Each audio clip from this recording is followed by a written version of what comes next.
அம்மாவுக்கு துணையாக நான் இருக்கேங்கிறதுனால திமுக எந்தெந்த வழியிலெல்லாம் எங்களை கஷ்டப்படுத்தி இந்த அதிமுகங்கிறத அழிச்சிடணுன்னு முடிவு பண்ணி வேலை பார்த்தாங்க. அப்போ கூட நாங்கள் 2 பேரும் பெண்கள் தான். நாங்கள் கொஞ்சம் கூட தலைவணங்களை. என்ன பண்ணுவேன், நீ பண்ணு, கேஸா போடு அப்படின்னு சொல்லி ஃபேஸ் பண்ணவங்க. இப்போ 4 வருஷம் நான் உள்ளறையும் இருந்துட்டு வந்திருக்கேன் இயக்கத்துக்காக. இது எல்லாம் நடந்துச்சு. இப்போ போய் கனவுல கூட எங்களுக்கு வரக்கூடாது. அதிமுககாரவங்களுக்கு கனவுல கூட வரக்கூடாது திமுகவோட அலையன்ஸ் போடுறதுங்கிறது. அதை விட தவறான விஷயம் வேற எதுவுமே கிடையாது. நான்லாம் அந்த சேதி காதில் விழுந்த உடனே 4 நாளாக சாப்பிட்டு 4 நாளாச்சு. தூக்கம் இல்லை எனக்கு. எப்படியெல்லாம் வளர்த்து வந்த கட்சி இது.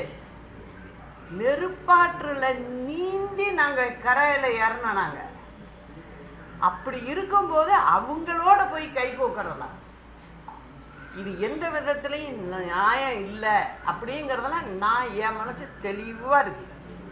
இப்பயும் இருக்கும், நாளைக்கும் இருக்கும்.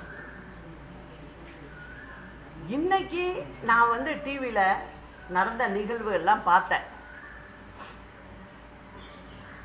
ஒரு சின்ன சந்தோஷமும் எனக்கு இருக்கு. என்னன்னா, திமுக எதிர்ப்பு இருக்கு, எங்ககிட்ட உள்ளவங்கள்ட்ட இருக்கு அப்படிங்கிறதெல்லாம் எனக்கு அது பெருமை.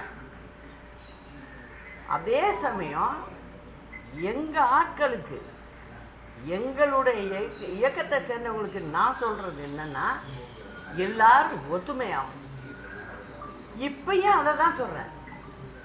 நம்ம எங்கே தவறு செஞ்சுருக்கோம்னா அந்த இடத்துல தான். அந்த இடத்துல ஒன்றாக இருந்திருந்தால் இன்னைக்கு எந்த ஆட்சி இருக்கும்? ஒவ்வொரு தொண்டனும் அதை நினைக்கிறாங்க. கீழே